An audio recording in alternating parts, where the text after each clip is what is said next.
Hello दोस्तों, स्वागत है आपका अपने YouTube channel BDN chemistry point में। मैं हूं राज Yadav, class first year.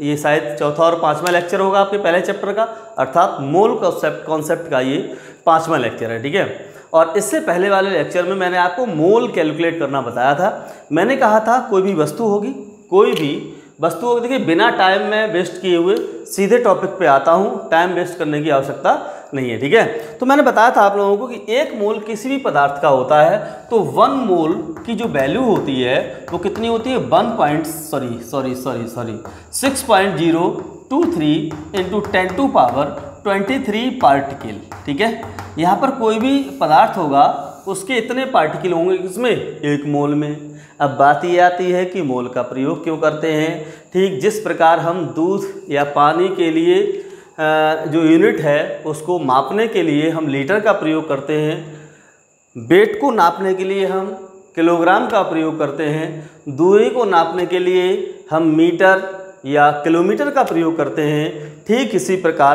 Chemistry में छोटे छोटे जो पार्टिकल होते हैं उन छोटे छोटे पार्टिकल को कैलकुलेट करने के लिए अर्थात काउंट करने के लिए हम एक यूनिट का प्रयोग करते हैं। उस यूनिट का नाम होता है मोल। ठीक है, क्या होता है, मोल। अर्थात मोल किसी भी पदार्थ की ऐसी मात्रा है जिसमें कितने पार्टिकल प्रेजेंट होते हैं, इतने पार्टिकल उस पदार्थ के प्रेजेंट होते हैं ना।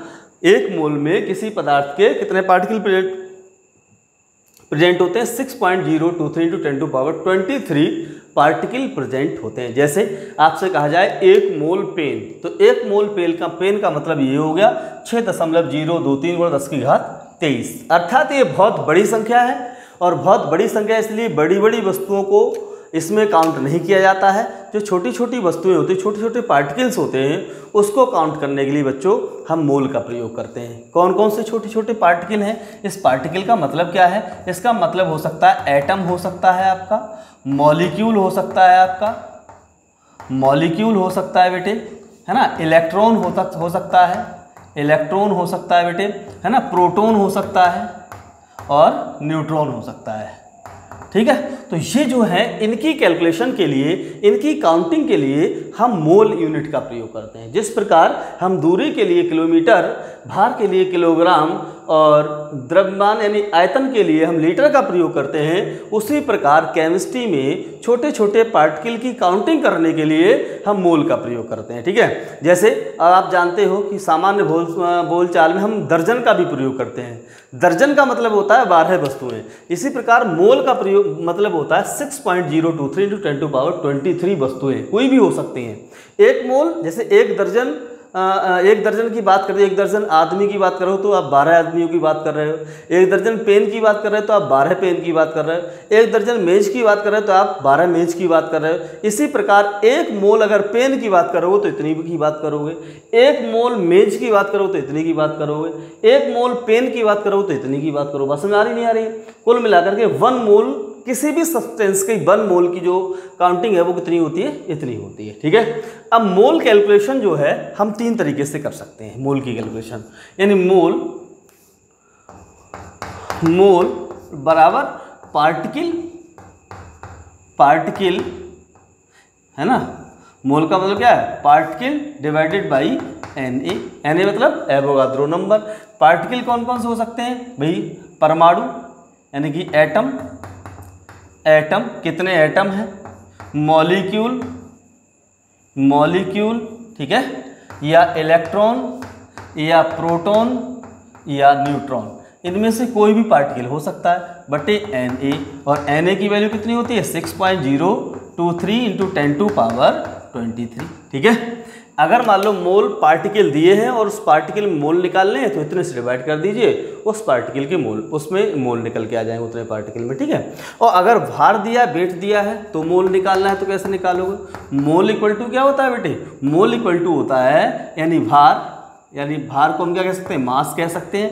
ठीक है, mass divided by atomic mass या मॉलिक्यूलर मास। ठीक है, या तो एटम होंगे तो एटॉमिक मास लगा दिया जाएगा, मॉलिक्यूल होगा तो मॉलिक्यूलर मास लगा दिया जाएगा।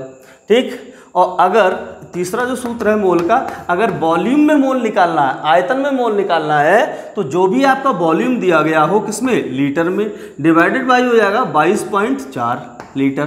ठीक है, प्रति मोल होता है बच्चे, ठीक है, 22.4 लीटर प्रति मोल। अगर ये ml में दिया गया है यानी VmL दिया गया है, कोई बात नहीं, देने दो, तो यहाँ पर आ जाएगा 22,400 हो जाएगा, ठीक है, ml प्रति मोल हो जाएगा बच्चे, ठीक। तो अगर पार्टिकल दिए गए हो तो मोल ऐसे निकालोगे, वेट दिया गया हो तो मोल ऐसे निकालोगे, और आयतन दिया गया हो तो मोल ऐसे निकालोगे। ये तीनों फार्मूले के बारे में मैं पिछले वाले लेक्चर में आपको बता चुका हूँ। चलिए इन फार्मूले से रिलेटेड हम कुछ न्यूमेरिकल करने वाले हैं, ठीक है।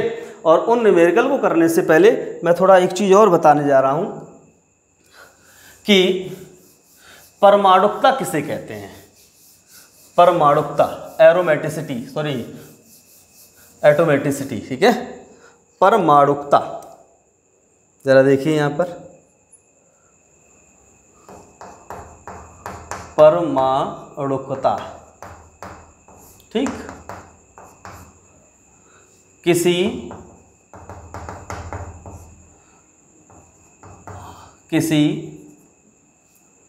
अणु के एक मोल में उपस्थित कुल परमाणु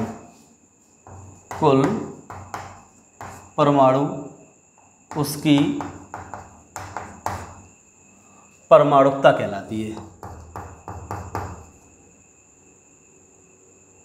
परमाणुकता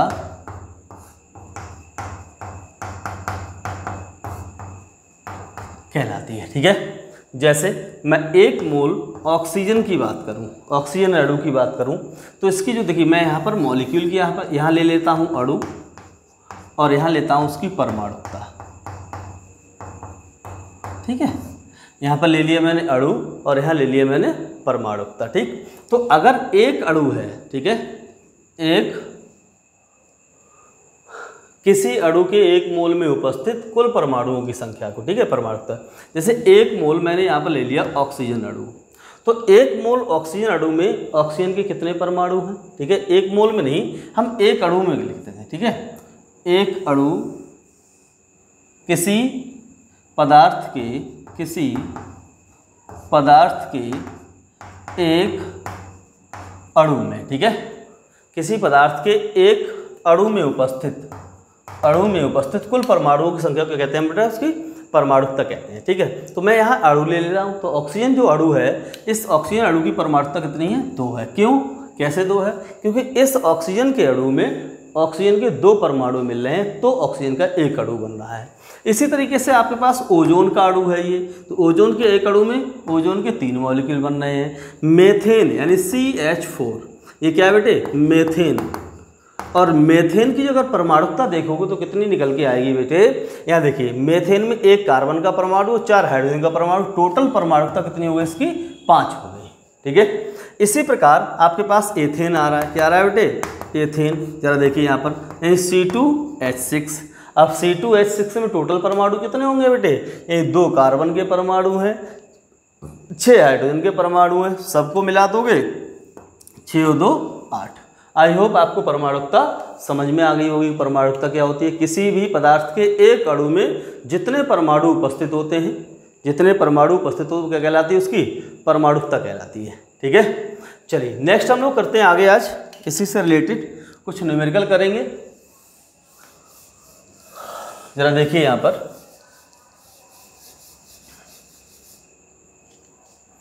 देखिए भाई, जैसे मान लिया आपसे कह दिया गया बेटा कि 6 ग्राम मेथेन में, 6 ग्राम मेथेन में, यानी कि मेथेन में CH4 के अणु कॉमा कार्बन के परमाणु कॉमा हाइड्रोजन के परमाणु तथा कुल परमाणुओं की संख्या ज्ञात कीजिए।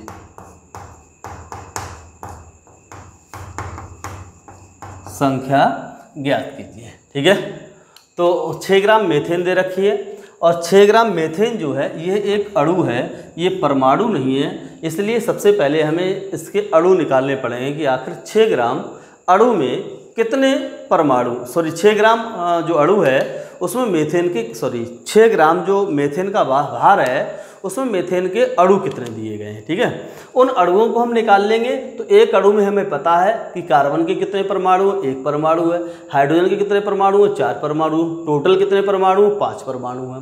तो एक अणु के परमाणु पता लग जाएंगे तो हम बाकी परमाणु भी निकाल सकते हैं। ठीक है, चलिए ज़रा देखते हैं हम लोग। तो देखिए यहाँ पर लिखता हूँ बेटा, सॉल्यूशन कर रहा हूँ, इसका सॉल्व कर रहा हूँ। तो 6 ग्राम मेथेन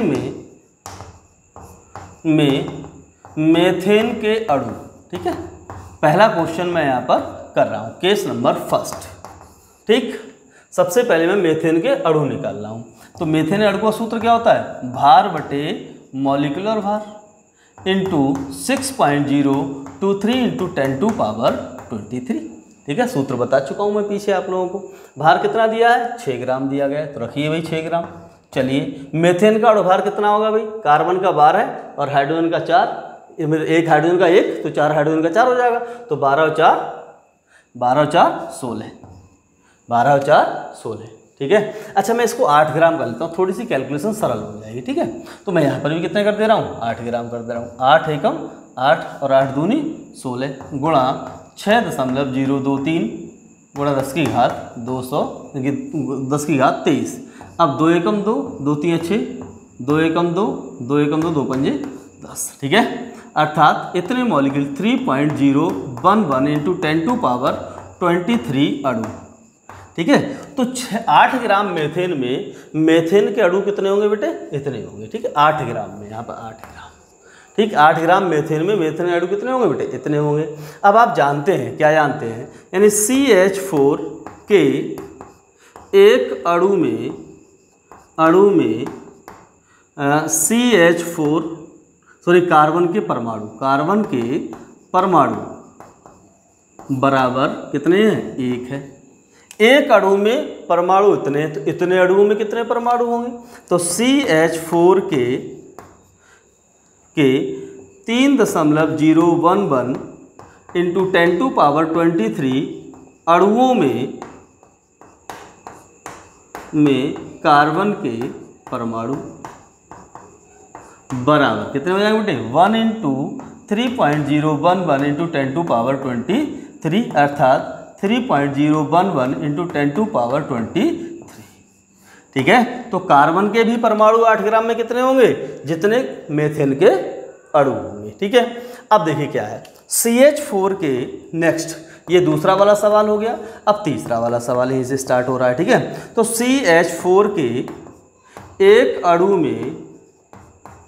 में हाइड्रोजन के परमाणु कितने होंगे बच्चे, जरा देखो कितने हैं, 4। तो यहाँ पर लिख लिए बेटे 4, लेकिन टोटल अणु कितने हैं मेथेन के, इतने अणु होंगे टोटल। तो हम क्या कर सकते हैं बेटे, CH4 के 3.011 इंटू 10⁻23 अणुओं में हाइड्रोजन के परमाणु बराबर कितने हो जाएगा बेटे, 4 गुणा 3.011 इंटू 10⁻23 मल्टीप्लाई कर दीजिए बेटे। 4 एकम 4, 4 एकम 4, 4 0 को 0, 4 3 12 गुणा 10 की घात 23। ठीक है, इतने हो गए बेटा, ये इतने परमाणु हो गए कितने में, 8 ग्राम मेथेन में हाइड्रोजन के इतने परमाणु होंगे। चलिए आगे चलते हैं। अब हम लोग, सवाल है टोटल परमाणु, है ना, मेथेन में कितने टोटल परमाणु होंगे। तो देखिए CH4 के एक अणु में कुल परमाणु ठीक है, कितने हो जाएंगे बेटे, 5। क्यों, 1 कार्बन का और 4 हाइड्रोजन के। तो 3.011 इंटू 10⁻23 अणुओं में कुल परमाणु कितने हो जाएंगे बेटे, कुल परमाणु बराबर हो जाएगा 5 गुणा 3.011 इंटू 10⁻23 हो जाएगा बेटा ये। ठीक है, 10 की घात 23, 10 है यहाँ पर। ठीक है, तो गुणा कर दोगे 11 पंजे 55, 0 और 5 तियाँ 15 गुणा 10 की घात 30। ठीक है, इतने टोटल परमाणु हो जाएंगे, नोट कर लीजिए। उसके बाद हम लोग नेक्स्ट आगे देखते हैं किस तरीके के सवाल आ सकते। चलिए भाई, ये उतार लिया होगा। नेक्स्ट देखिए क्या है। नेक्स्ट जो सवाल है हमारा वो कह रहा है कि 10 ग्राम कैल्शियम कार्बोनेट में कैल्शियम कार्बोनेट के अणु तथा कुल इलेक्ट्रॉनों की संख्या ज्ञात कीजिए। ये कुल इलेक्ट्रॉन कितने होंगे। ठीक है, सवाल अच्छा है, कई बार कंपटीशनों में भी पूछा गया है, इलेक्ट्रॉन से रिलेटेड हो सकता है इसी तरीके का सवाल आपसे पूछ लिया जाए। ठीक है, तो सबसे पहले हमें पास दिया है भार, यानी कैल्शियम कार्बोनेट CaCO3 इसका सूत्र होता है कैल्शियम कार्बोनेट का। इसका भार बच्चे दिया गया है, का भार बराबर दिया गया बेटा 10 ग्राम। ठीक है, अब अगर मैं इसका अणुभार निकालता हूँ, है ना, कैल्शियम कार्बोनेट का अणुभार CaCO3 का अणुभार क्यों निकाल रहा हूँ, क्योंकि मुझे इसके मोल निकालने के लिए इस अणुभार की आवश्यकता पड़ेगी, क्योंकि सूत्र लगाते हैं हम लोग भार बटे अणुभार मोल वाला निकालने के लिए। ठीक है, तो देखिए बेटा यहाँ पर अणुभार निकालें तो कितना, कैल्शियम का होता है बेटा 40 प्लस कार्बन का होता है 12 प्लस ऑक्सीजन का 16, 3 है तो 16 तियाँ 48, सबको ऐड कर दोगे तो 100 ग्राम प्रति मोल आ जाएगा। इसका जो है अणुभार है वो 100 ग्राम प्रति मोल आ जाएगा। अब देखिए यहाँ पर क्या होगा, 10 ग्राम कैल्शियम कार्बोनेट में कैल्शियम कार्बोनेट के अणु, सूत्र होता है बेटे अणु निकालने का, यानी कि भार बटे मॉलिक्यूलर मास। अगर अणुभार है तो क्या होगा, भार बटे अणुभार गुणा 6.023 इंटू 10⁻23। ठीक है, भार बटे अणुभार गुणा 6.023 गुणा 10 की घात 23। फॉर्मूला होगा, लगा दीजिए मान, 10 बटे अणुभार कितना है 100, 10 ये कैंसिल हो जाएगा बेटे, यानी 6 सॉरी यानी 6 गुणा लगा गुणा 6.023 गुणा 10 की घात 23। कोई डाउट नहीं होगा। अब देखिए क्या है, ये नीचे है ऊपर जाएगा तो माइनस का 1 हो जाएगा, यहाँ प्लस का 1 ऊपर जाएगा माइनस, तो माइनस में प्लस में से घट जाएगा, तो क्या वैल्यू आ जाएगी 6.023 इंटू 10⁻23 और इंटू 10⁻−1, क्योंकि 10 की घात +1 मानी जाएगी, ऊपर जाएगी तो माइनस की 1 हो जाएगी, अर्थात इसकी वैल्यू आ गई बेटे क्या आएगी 6.023 इंटू 10⁻22। इतने अणु हुए किसके, कैल्शियम कार्बोनेट के। सही है, अब देखिए क्या है, कैल्शियम कार्बोनेट के एक अणु में हम इलेक्ट्रॉन निकाल लेंगे कितने होते हैं। तो यहाँ देखिए क्या होगा, कैल्शियम कार्बोनेट के एक अणु में इलेक्ट्रॉन बराबर कितने होंगे भाई इलेक्ट्रॉन, जरा देखिए यहाँ पर कैल्शियम का परमाणु क्रमांक होता है 20, तो इलेक्ट्रॉन भी कितने होंगे इसमें 20 होंगे, प्लस कार्बन का परमाणु क्रमांक होता है 6, तो इलेक्ट्रॉन भी कितने होंगे आपके 6 होंगे, प्लस ऑक्सीजन का परमाणु क्रमांक होता है 8, तो इलेक्ट्रॉन भी कितने होंगे 8 होंगे, लेकिन एक ऑक्सीजन में 8 होते हैं कितने 3, तो 8 तियाँ 24, यही जोड़ोगे टोटल 24 6 30 और 20 50 इलेक्ट्रॉन, अर्थात कैल्शियम कार्बोनेट के एक अणु में इलेक्ट्रॉन संख्या कितनी होती है 50 होती है। अब कैल्शियम कार्बोनेट के टोटल अणु कितने हैं बेटा हमारे पास, यानी इतने हैं, इससे मल्टीप्लाई हो जाएंगे। ठीक है, तो यहाँ लिख सकते हैं बेटे 10 ग्राम कैल्शियम कार्बोनेट में कुल इलेक्ट्रॉन, या ऐसे लिख सकते हैं या ऐसे लिख सकते हैं इसको, इतने अणुओं में कुल इलेक्ट्रॉन, यानी एक अणु में तो इतने इलेक्ट्रॉन है तो इतने अणुओं में, यानी 6.023 इंटू 10⁻22 कैल्शियम कार्बोनेट के